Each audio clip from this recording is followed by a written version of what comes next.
Hello guys, welcome to my humble YouTube channel where I bring you fanfiction that will brighten your days. Before we start, a subscribe is greatly appreciated, and don't forget to leave a like and ring the bell icon so you won't miss exciting new fanfiction stories. Shield and Daggers in Tortus by PatrickStarSpongy. Chapter 2. To answer the guest user's guest number 2. They just met Kooky for the first time. Of course they will flustered, but eventually stopped doing that after knowing his personality. While Pain is handsome and kind, that was only in the game. They don't know what he's like in the real world. Is he the same as in the game, or ahem, I don't want to explain it in more detailed ways. The Pope gestured the confused hero and his companions to follow him to the dining room, which was made in gorgeous details, with a lot of craftsmanship created by the masters of it, like paints, tapestries or statues, which made everyone except the Pope in awe for seeing it. No one said any words while Aiko gathered all students like all teachers should, with teary eyes. Kooky's group and Aiko sat at the head of the table after the Pope, while Kaide and Riza sat between Suzu in Kaide's right and the girl with chestnut-colored hair and green eyes in Riza's left, and Hajime sat at the last spot. When everyone was seated, the maids came pushing carts with foods and drinks. The boys couldn't help but ogling at the maids because they're the perfect embodiment of what maids looks like in all man dreams, while the girls shot the boys with cold glares. Of course Hajime unable to help but look at the maid too, but suddenly stopped because he saw Kaori with the same smile when he talks with Kaide and Riza, which sends shivers on his spine. After the maids finished their duty and returned to their workstations, all students decided to have a little chat toward each others. And one of the girls talks about the maids in perverted ways. What a glorious sight. Don't you agree, Kei-chan? Hearing someone called Kaide with her new nickname, she turned to the source of the voice. It was Suzu who was saying that. What do you mean by that, Suzu-chan? Kaide asked in confusion. Suzu's talking about those maids' body, especially those glorious breasts. Suzu wonders what it'll be like if our busty classmates wearing that maid outfits. Then Suzu glanced at Shizuku with perverted grin on her face. Especially Shizushizu. Shizushizu? Kaide glanced toward the person Suzu saw. You mean Yagashi-san? Of course, Suzu can't wait to see their embarrassed faces, even to the length to grope those bags on their chest. Suzu said while imagined that and giggled in perverted manner. I don't know if Suzu-chan is quite a pervert. Kaide thought while nervously laughed at her. Ishtar fake coughed to make everyone gain his attention. Then he started to explain the situation to them, and resulted in summary. First, the world was called Tortus. In this world, there were three major races: humans, demons, and demi-humans, with humans resides over the north area, demons over the south area, and demi-humans lived quietly far to the east in the massive forests. Humans and demons have been in a war for several hundred years. When compared, a demon was much stronger than a human, but humans had the number advantage, which balanced each other. Both sides have not been in a large-scale war in a few decades, but they are preparing themselves if it happens. However, there had been disturbing movements by the demons, and that is they're capable to control monsters. Monsters supposed to be a variant of wild animals that infused with heavily amount of mana, which made them evolved. Though humans still didn't fully understand their biology, they were very powerful and capable to use magic, which made them very dangerous. Until now there were very few people that could tame monsters. Even if they could be tamed, the tamer could only control one or two at most. Because of that, the balance has been shattered, and humans no longer had their number advantage against demons. Now humans faced against the crisis that threatened their existence. The one who summoned you here are our blessed Lord, Ihit-sama, the guardian deity of whole humanity, and the one true supreme God of the Holy Church who created this world. I suspect Ihit-sama grew aware of our plight and realized that humanity grew doomed to the extinction if the situation still remained the same as now. So he decided to summon you to this world to prevent such calamity happens. You young heroes are come from the world greater than ours, and therefore carry the strength that surpassed humans of this world. Ishtar said. Then he continued it hesitatingly after some pause. Or at least, that it what was shown to me in a divine revelation. I feel bad for everyone who has to fight and survive against the demons. Kaide thought in sadness then, while Riza just narrowed her eyes at him with blank face because she feels suspicious from what he said. Regardless, I implore you all to do as Ihit-sama has willed you. Please, defeat the demons and save humanity from destruction. Ishtar said, almost looks like he was in a trance, as if he remembered his divine revelation.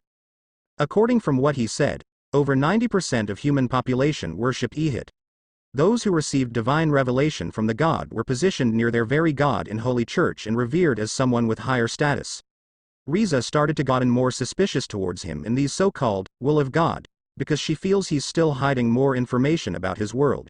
Then someone snapped and decided to protest him. You can't be serious. You're telling these children to go and fight in a war.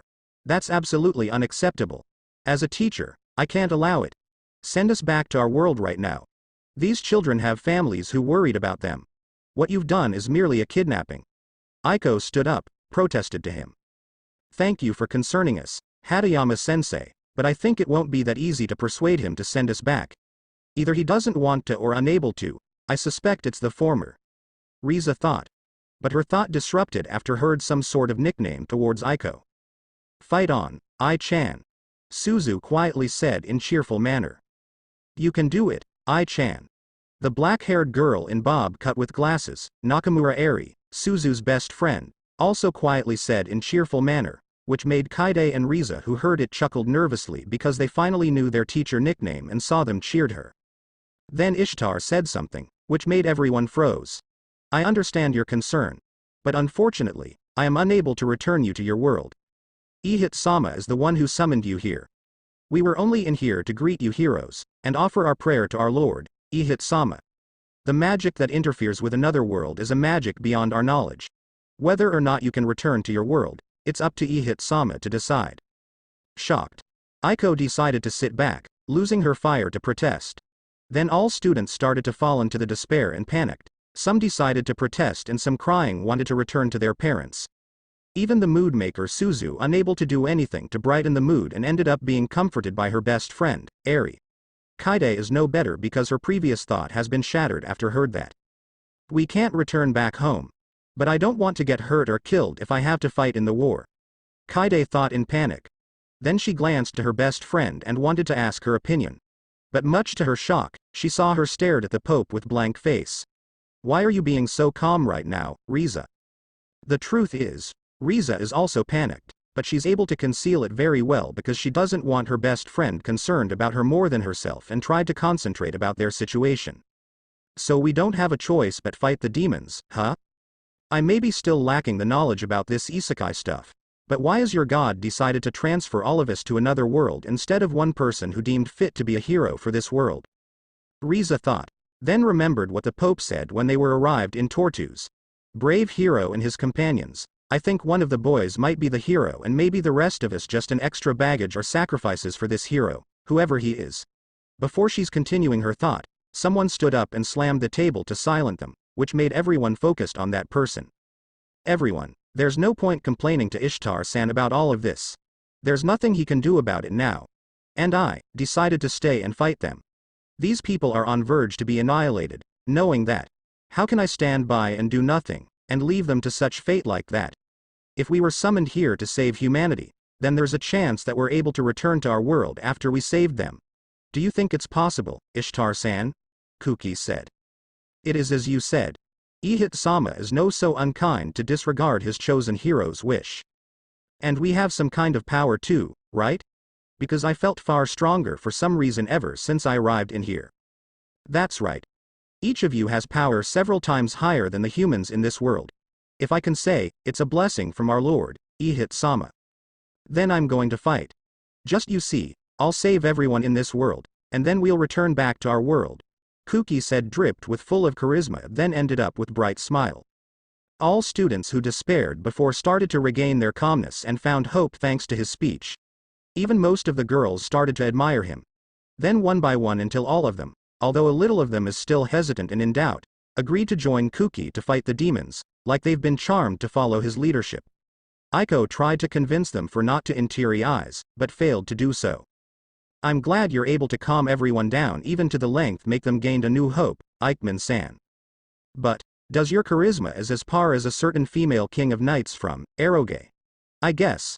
Also, this isn't a game or VRMMO. If we die, we'll die for real and won't be resurrected and sent to the starting town instantly. Riza thought with anger in the last part. Then she glanced at everyone until stopped very long at Ishtar. She saw the Pope have some sort satisfied smile while glancing at Kuki. which made her feels even more suspicious than before. From that smile, I guess he predicted that Eichmann-san will convince everyone to fight the demons. He's more like a swindler than a pope. Then she saw that Hajime have a doubtful look toward Ishtar. It seems that I'm not the only one who doubting him. Maybe I can ask his opinion about this when that pope not watching us. Then suddenly she startled because someone grabbed her hand.